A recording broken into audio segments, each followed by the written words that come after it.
Tim Leonard's here. Who's not stupid. No, he's not. Thank you. Huge crowd for the lacrosse game. Yeah. How about that? Was that expected? 11,000 plus? Yeah, I think it was expected to probably beat the record of largest crowd this year, which was like 10,100.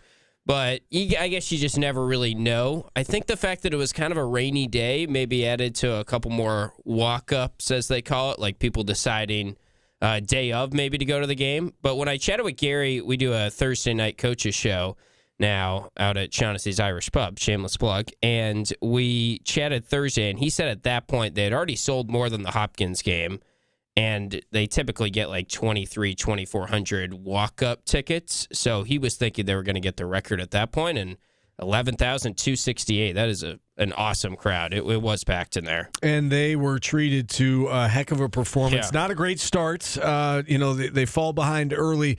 What changed from that 3-0 Notre Dame lead to just what we saw the rest of the way, which was total domination from that point on? Yeah, I just think they made some adjustments on defense, and I think a lot of the takeaway from this game, you got to give credit to the defensive game plan from Coach O, from the entire Syracuse coaching staff.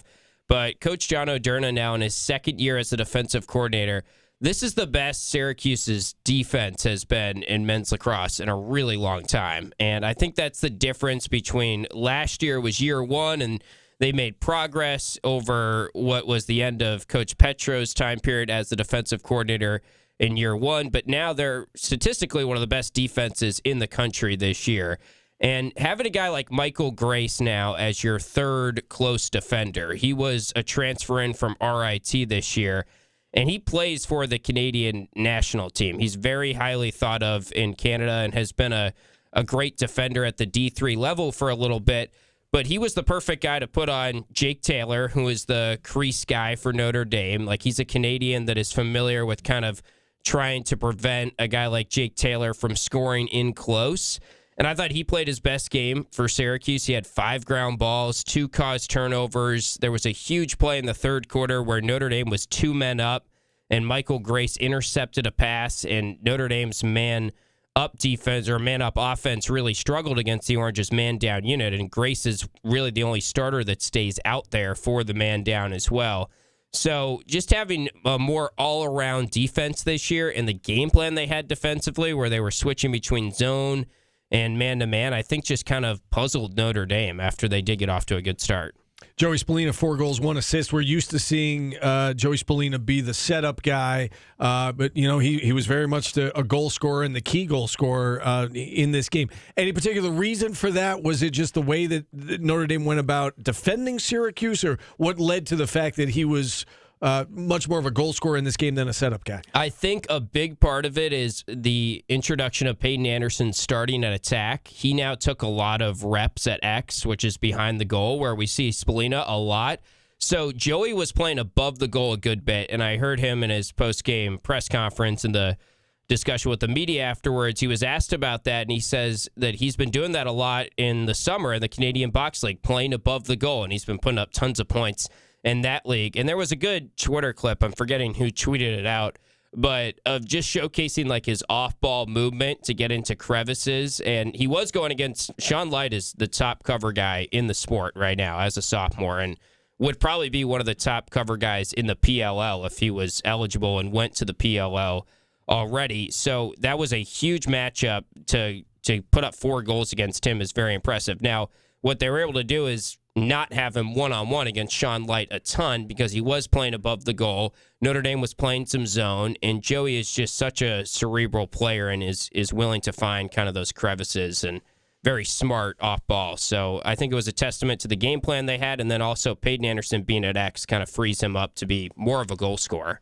It's funny how the game of college lacrosse works because, Syracuse loses back-to-back games early in the year. They come in as the preseason number 2, then they lose back-to-back games, and it goes from going into the year, this is a Final Four team. Could they win a national title? To they're not going to make the tournament now. Yeah. To now, they've reeled off a few wins, and now are we back to talking about this team as are they going to win the national title? Yeah, well, I think the national perception going into the game this Saturday was Notre Dame is national championship good. Syracuse's championship weekend good, but they're not national championship good. And after that performance, I feel like you've got to put them in the national title contender conversation. They're up to number 4 in the polls now. They've won 6 in a row, which is their first 6-game winning streak since the 2017 regular season. So they're doing stuff that they haven't done in a while. Now, in order for Syracuse to truly be back, they got to make it a championship weekend. But I do think the guys really bought in, the players really bought in this year after the Harvard game in terms of, they keep saying it whenever you guys are talking to them on the air or whenever anyone interviews them about, we're just trying to win each day. We're trying to win Thursday when it's Thursday, then win Friday's practice, win each rep of practice.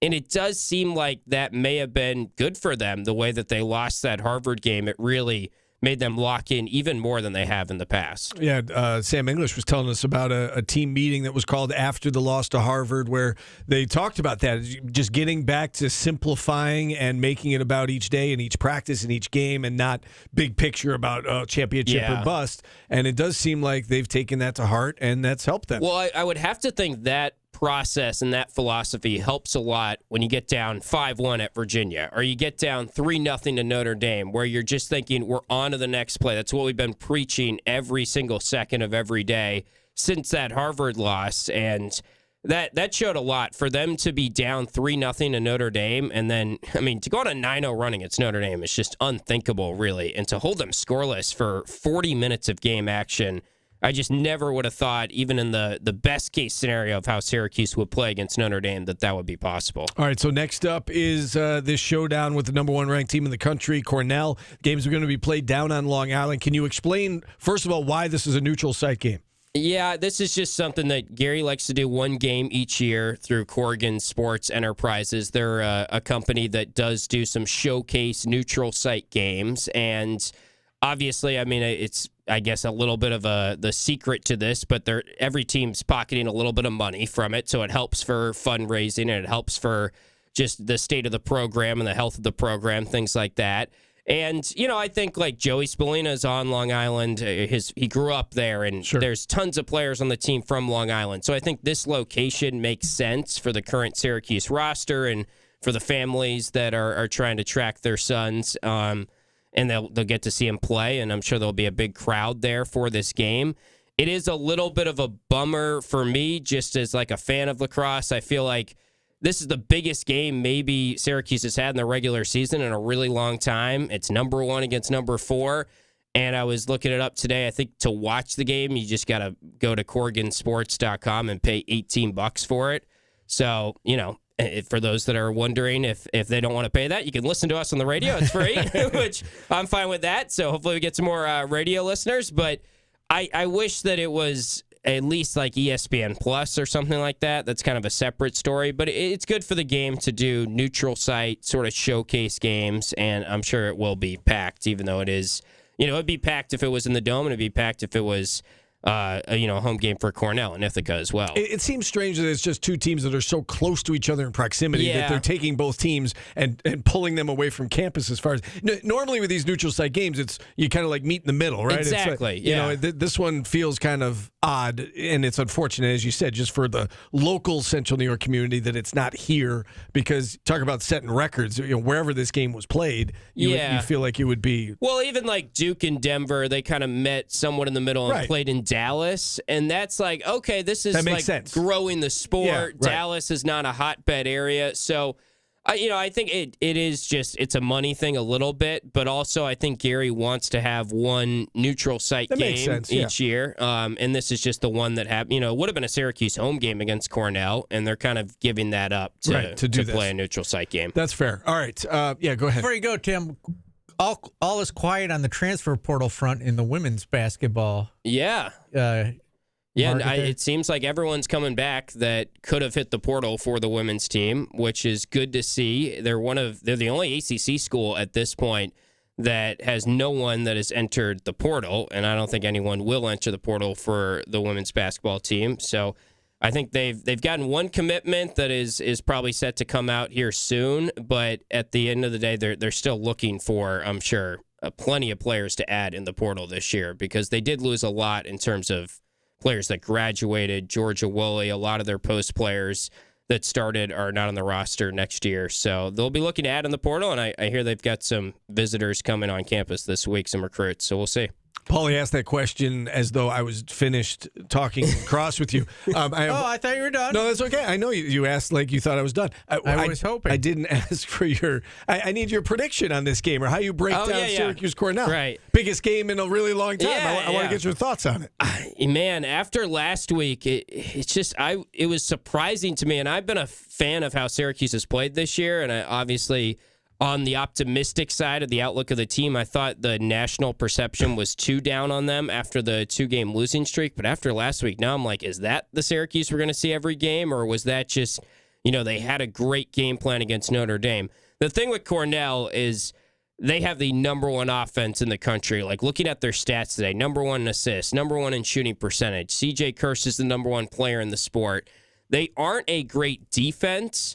Their faceoff guy is pretty good, right about 56% right now. So if John Mullen wins faceoffs like he did against a very good guy in Will Lynch at Notre Dame, then Syracuse will be in good shape. I think Syracuse is a better all-around team, but this is going to be a really tough test for the Orange defense, which has looked amazing, and it was a really tough test against Notre Dame. This is an even tougher test going against CJ Kirst and Cornell. All right, now I am done with the lacrosse questions. If you'd like more lacrosse talk from Tim, tune into the TV version of Orange Nation, 7 to 7:30 Tuesday nights on News Channel 9. Tim, great stuff as always. Yeah. I booked myself. Very self-serving of me today. Yeah. It was a good get. Well done. I hope What's the weirdest meat you ever ate? It's not rabbit. I've never had rabbit or seen it on a menu. Gator? I don't know. I have that alligator. Okay. Yeah. I've had gator before. Yeah. Wow. Who tricked you? No, I'm kidding. It tastes like chicken. That's what everybody says. Yeah. No, I've never had it before. All right, Tim, good stuff. Phone lines open. Thank you. 315-437-7644. Back after this on ESPN Radio.